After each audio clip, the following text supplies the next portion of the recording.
In questo nuovo video voglio parlarvi male dell'orologio che ho appena comprato e che voglio aprire assieme a voi in questo unboxing che facciamo però tra pochissimi secondi dopo la sigla. Iniziamo. Fermi un attimo, prima ancora di cominciare e di passare a spacchettare questo nuovo orologio voglio parlarvi un attimo del nostro sponsor ufficiale WeWatches.com che però sta per lanciare una grande novità. WeWatches si è sempre differenziato per essere una vera e propria enciclopedia degli orologi, delle referenze con schede tecniche, storiche, approfondimenti in materia di orologi moderni e vintage, ma da pochissimo ha lanciato il proprio negozio online dove già più di 150 reseller partner ufficiali di WeWatches vendono i propri orologi. Il marketplace attualmente è in fase di test, è perfettamente funzionante, ma naturalmente si sta aggiornando con novità e migliorie giorno per giorno. Dicevo 150 reseller che peraltro hanno anche delle condizioni vantaggiose. Questo perché le fees sulle vendite degli orologi vanno dallo 0,59 all'1,49% su ogni vendita, quindi pochissimo in realtà per ogni vendita, e c'è anche la possibilità di provarlo gratuitamente. E vi anticipo che i ragazzi di WeWatches saranno anche presenti all'evento di Madrid Passion Watch il 25 e il 26 novembre prossimi. Nel prossimo video vi parlerò anche di una novità di cui adesso non posso ancora dirvi nulla e vi lascio a un breve video di WeWatches dove vedere appunto queste novità del marketplace e poi torniamo con il nostro unboxing. Stai cercando un orologio unico, impossibile da trovare? Prendiamo il caso di Luca, un appassionato di orologeria che sognava di acquistare un orologio da collezione. Luca ha trovato ciò che cercava su WeWatches, il marketplace che offre un ampio catalogo di orologi provenienti dai nostri negozi partner. Gli è bastato compilare le informazioni necessarie per creare la transazione. I fondi sono stati immediatamente inviati e tenuti protetti su una piattaforma terza di fiducia. Nel frattempo, il venditore ha ricevuto una notifica sull'acquisto effettuato, ha potuto preparare l'ordine e spedirlo.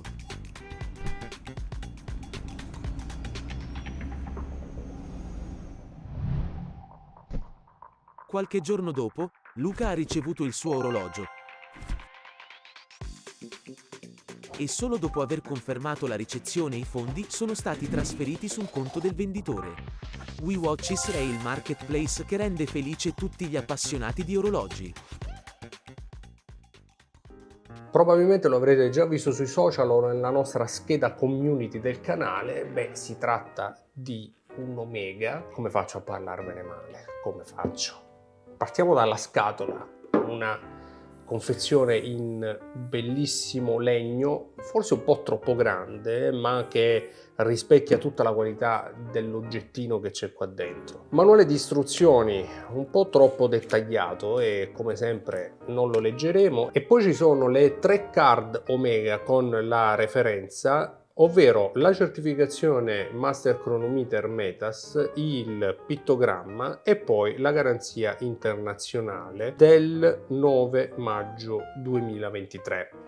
In questa confezione in pelle tipicamente Omega, ma la cosa bella è ciò che c'è all'interno della nostra scatola in legno, che adesso magari mettiamo qui con calma in maniera tale da godercela pian piano.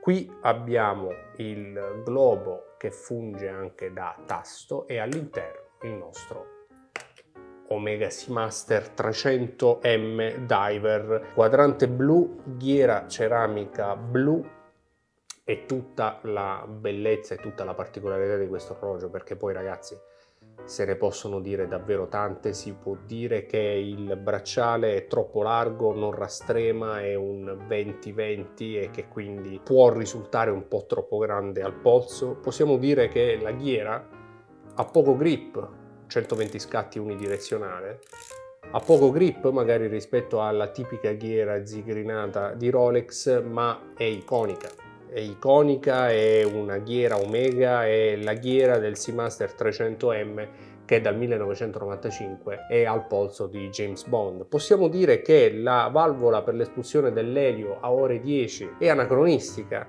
è anche difficile da usare, ma chi la usa questa valvola per l'espulsione dell'elio nella campana per la decompressione dei sommozzatori. Con un Seamaster 300M al polso da listino 6.600 euro. Non la usa nessuno. Possiamo dire che le spallette che vanno a coprire, insomma, a proteggere la corona, anche un po' sottodimensionata in realtà per essere un diver, non sono presenti qui, però questa parte qui va all'interno del polso, quindi non ne avrebbe bisogno. Se lo mettete a destra però avete una corona completamente scoperta agli urti, a differenza invece della corona Ore 9. Però questo nuovo bracciale per esempio è molto più moderno rispetto ai classici di Omega, perché la sua linea, pur mantenendo il suo design iconico, è molto più moderna. Come potete vedere, gli elementi lucidi e satinati sono piatti, anche ad una vista laterale, e questo rende il bracciale molto più moderno. A me piacciono molto anche questi finali che spiovono immediatamente, rendendo il lag to lag di questo orologio molto contenuto e rendendolo anche molto portabile, nonostante si tratti di un 42 mm. Mi piace molto anche la nuova clasp con questo semplice tastino che consente, come potete vedere in maniera molto veloce, di allungare o rastremare il bracciale. Scusatemi, di allungare o di accorciare il bracciale in maniera molto semplice. Certo, non c'è il flip di sicurezza, ci sono solo i due tastini con questa clasp a interferenza che va a bloccarsi su questo rivetto che l'amico Beppe del canale Watch Fan ci ha spiegato in maniera molto dettagliata quando parla di Omega. Il nuovo bracciale ha anche due mezze maglie qui e qui, il che lo rende veramente molto semplice da regolare e la misura giusta, la misura perfetta si trova sempre. Poi c'è questo quadrante in ceramica con le sue ondine scavate all'interno che rendono questo orologio assolutamente iconico. La bellissima lavorazione della satinatura della Carrure che va poi a sposarsi con le ansie adelica finemente lucidate. E forse la cosa più bella, il calibro coassiale 8008 certificato Metas di Omega con la sua spirale nera in silicio, sì, purtroppo sì, ma purtroppo solo per qualcuno. A me onestamente non cambia nulla, anzi io sono a favore della tecnologia che avanza quando viene ben applicata.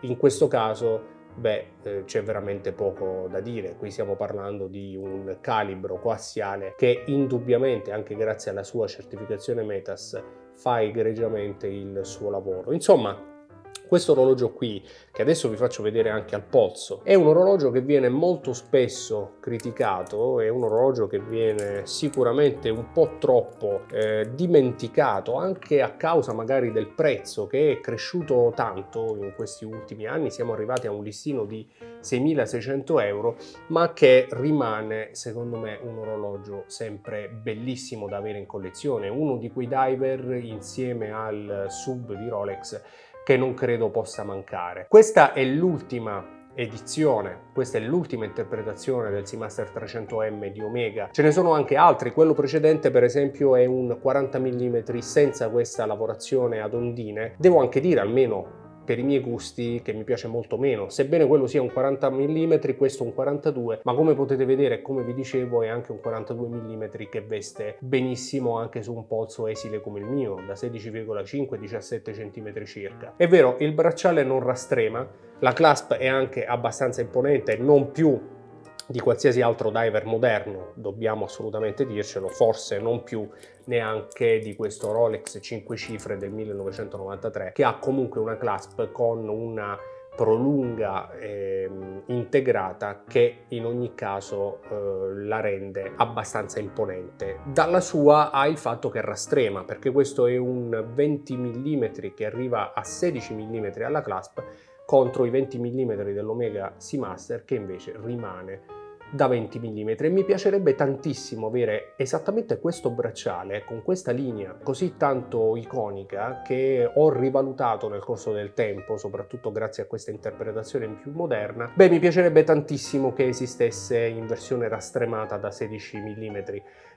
Così come Omega ha già fatto per l'ultima evoluzione dello Speedmaster, ha finalmente riportato il bracciale con una chiusura più piccola, proprio da 15 mm, quindi è un bracciale 20-15. Beh, sinceramente non dubito che arriverà una cosa del genere, quindi una nuova interpretazione di questo bracciale anche per il Seamaster 300M, se non altro perché lo chiedono a gran voce gli appassionati, così come sto facendo io. Data a ore 6, sempre leggibile, che io amo, è molto discreta, ma ne sento sempre la necessità sugli orologi, come ho detto tante volte, e beh, a differenza del sub c'è da dire sicuramente qualcosa. Innanzitutto il sub è un orologio indubbiamente banale, semplice, ma iconico e amato per questo.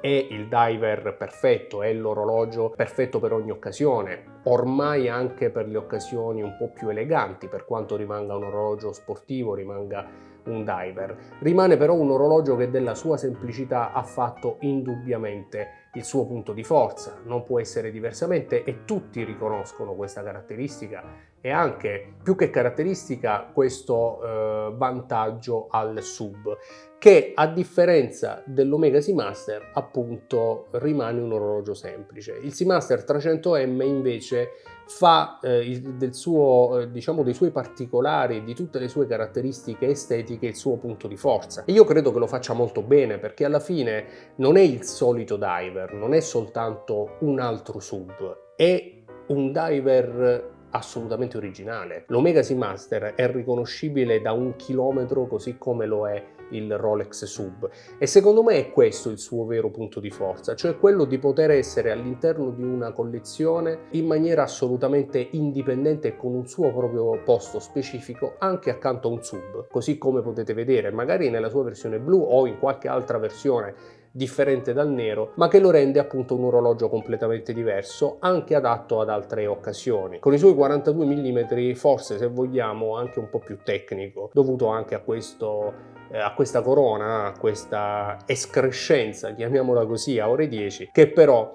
denota da subito la caratteristica tecnica di questo orologio, un orologio che è nato negli anni 90 proprio per fare il diver. Insomma, possiamo dire senza il minimo dubbio che si tratta di un orologio tanto particolare quanto iconico, che molto spesso fa storcere il naso agli appassionati, anche me in particolare, ma che allo stesso tempo ogni volta che lo ammiro e ogni volta che poi lo indosso mi ricordo del perché questo orologio mi suscita sempre tante emozioni. Beh, è il caso di dirlo, si tratta di un orologio che non può mancare in una collezione, quindi nonostante i prezzi che stanno aumentando, forse è il caso di pensarci prima che inizi a costare davvero troppo.